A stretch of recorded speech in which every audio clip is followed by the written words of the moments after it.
أعزائي طلاب الصف الثالث الثانوي، أرحب بكم في بداية درسنا لهذا اليوم، وهو نص أدبي شعري بعنوان المحراث للشاعر المصري محمود غنيم. أعزائي، نعرف أولا بالشاعر محمود غنيم. هو شاعر مصري ولد في عام 1901 بمحافظة المنوفية، وبها نشأ. انتقل إلى القاهرة لإكمال دراسته وتخرج في دار العلم. عمل الشاعر محمود غنيم في التدريس، وتجلت موهبته الشعرية وهو لا يزال في مراحل الدراسة. له دواوين جمعت في الأعمال الكاملة. أعزائي، نضيء على النص. يتغنى الشاعر محمود غنيم بالمحراث، تلك الآلة التي رافقت الإنسان منذ أقدم العصور، وكانت أداته الأولى للحصول على خيرات الأرض، وما تزال على الرغم من التطور الكبير الذي مرت به أساليب الزراعة، فالمحراث في نظر الشاعر هو رمز للجود والعطاء. أعزائي، نقرأ النص، تتبعوا معي. يقول الشاعر: يخطط الأرض في نظم وإتقان، كأنه ريشة في كف فنان. يخطط الأرض لكن لا يلونها، فإنما زرعها ازدانت بألوان. تلك السطور سطور بات ينقشها، في صفحة الأرض بالمحراث ثوران. شاهدت في الحقل بعد الحرف هندسة، ليست تقوم على دعوى وبرهان. ما أجمل الأرض والمحراث ينظمها، قصيدة ذات تقطيع وأوزان. ما قلقل الأرض إلا زاد غلتها ضعفين، فاعجب لهذا الهادم الباني. له سلاح إذا ما شقها انفتحت، فيها كنوز يواقيت ومرجان. لولاه ما جاد بالخيرات باطنها، ولا جنى ثمرا من ظهرها جاني. إذن أعزائي، هذا هو النص. نشرح أيضا بعض المفردات الواردة لنستعين بها في شرح أبيات القصيدة. ازدانت بمعنى تزينت. برهان هو دليل. قلقل الأرض أي حرك تربتها. جاني أي الجاني، وهو قاطف الثمار. أعزائي، ننتقل إلى الشرح والأفكار. البيت الأول يقول الشاعر: يخطط الأرض في نظم وإتقان، كأنه ريشة في كف فنان. إذن هو يقول: ما أجمل المحراث وهو يخط الأرض ببراعة وذوق رفيع. إنه أشبه بريشة في يد فنان مبدع، فيجعل الأرض لوحة فنية أخاذة. إذن هذا الشرح للبيت الأول. نضع أيضا فكرة لهذا البيت أعزائي. الفكرة تتمحور حول جمال الأرض وتنظيمها من صنع محراث يقوده فلاح ماهر. إذن أفكار الأبيات.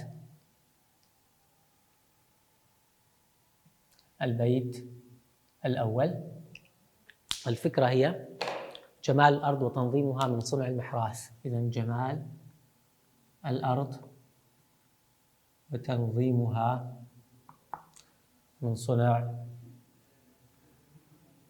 المحراث. البيت الثاني أعزائي يقول: يخطط الأرض لكن لا يلونها، فإنما زرعها ازدانت بألوان. إذن هو يقول: يشق المحراث وجه الأرض بشفراته، فإذا نبت الزرع تزينت الأرض وتلونت وازدادت جمالا وروعة. إذن أعيد أعزائي شرح هذا البيت. إذن يشق المحراث وجه الأرض بشفراته، فإذا نبت الزرع تزينت الأرض وتلونت وازدادت روعة وجمالا.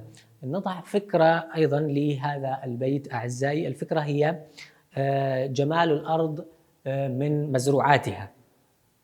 إذن فكرة المقطع الثاني أو البيت الثاني: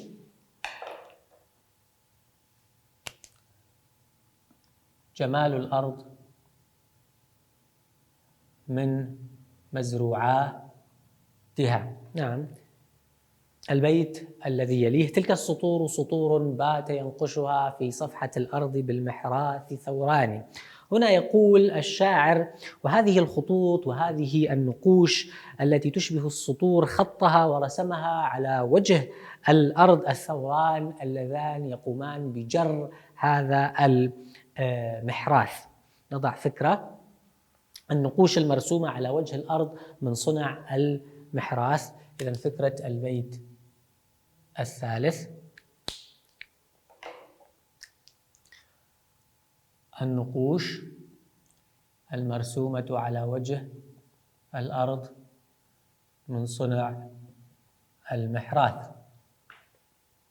البيت الرابع أعزائي: شاهدت في الحقل بعد الحرث هندسة ليست تقوم على دعوى وبرهان. إذن هو يقول بعد قلب التراب في الحقل رأيت وعاينت فنا وتصميما هندسيا جميلا لا يحتاج إلى دليل ولا إلى حجة لبيان روعته ودقته. نضع فكرة أعزائي. إذن هو يقول الأرض بعد حراثتها لوحة هندسية جميلة بلا شك. إذن فكرة البيت الرابع: الأرض بعد حراثتها، الأرض بعد حراثتها لوحة هندسية جميلة.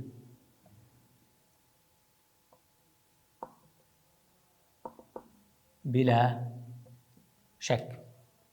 ننتقل إلى البيت الخامس أعزائي. يقول الشاعر: ما أجمل الأرض والمحراث ينظمها قصيدة ذات تقطيع وأوزان.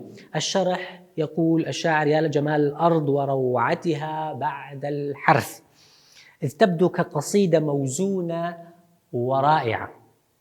إذن هذا هو الشرح. نعيد: إذن يا لجمال الأرض وروعتها بعد الحرث إذ تبدو كقصيدة موزونة رائعة. فكرة البيت الخامس أعزائي: إذن الأرض بعد تخطيطها قصيدة موزونة رائعة.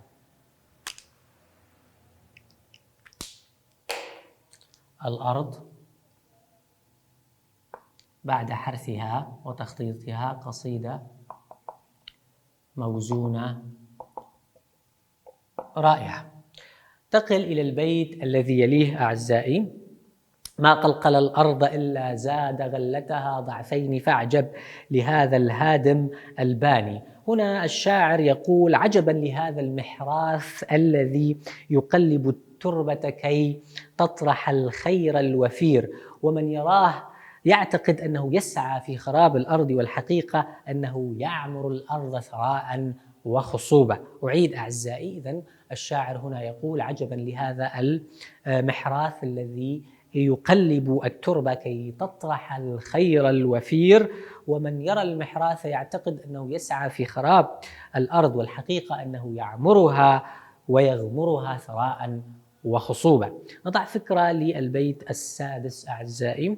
الفكرة تتمحور حول الأرض تعطي من خيراتها بعد حراثتها. إذن الأرض تعطي خيراتها بعد حراثتها.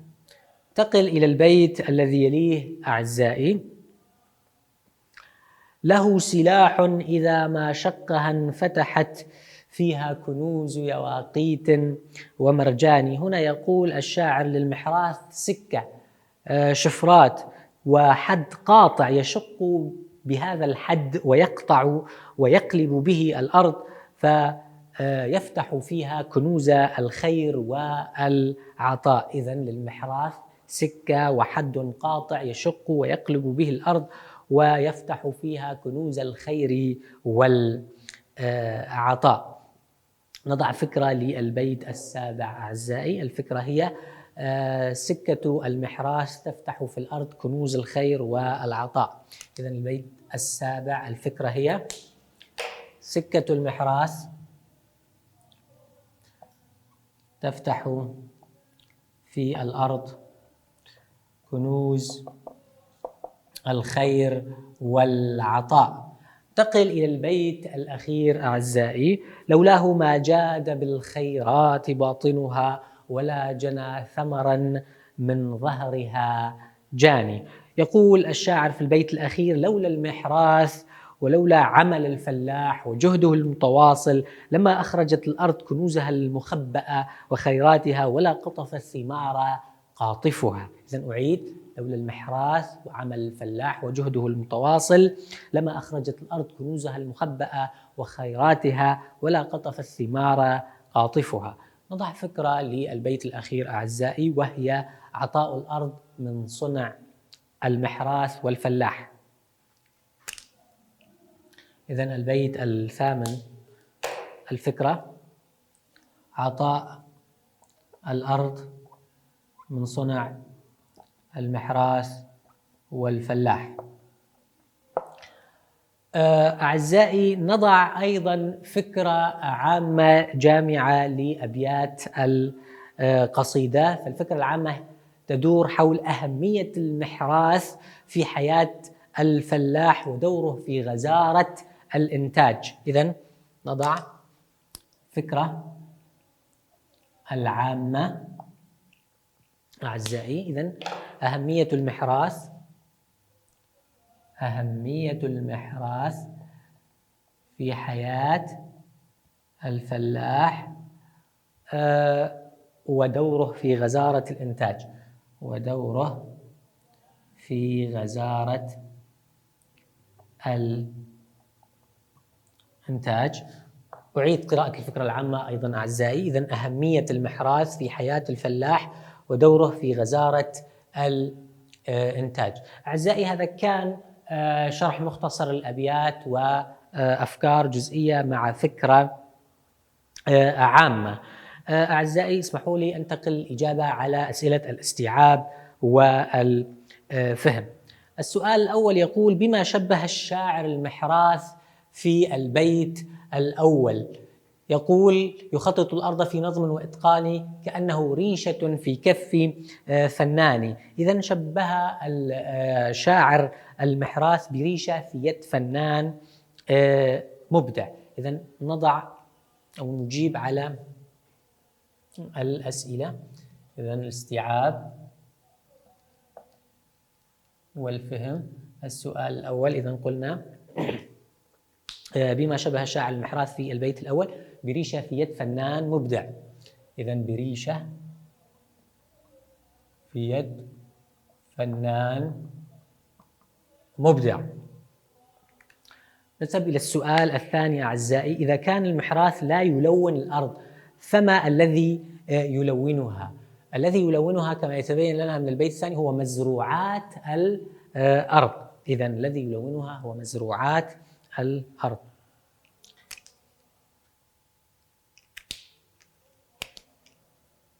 مزروعات الأرض. السؤال الثالث: متى تغل الأرض غلات وفيرة للفلاح؟ طبعا عندما تحرث وتقلب التربة فهي تغل الغلات الوفيرة للفلاح. إذن السؤال الثالث: متى تغل الأرض غلات وفيرة للفلاح؟ إذن عندما تحرث.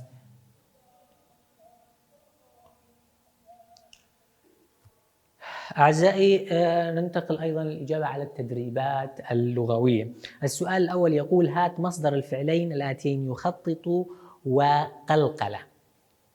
إذن التدريبات اللغوية. السؤال الأول: إذن مصدر يخطط وقلقلة. يخطط نقول تخطيطا،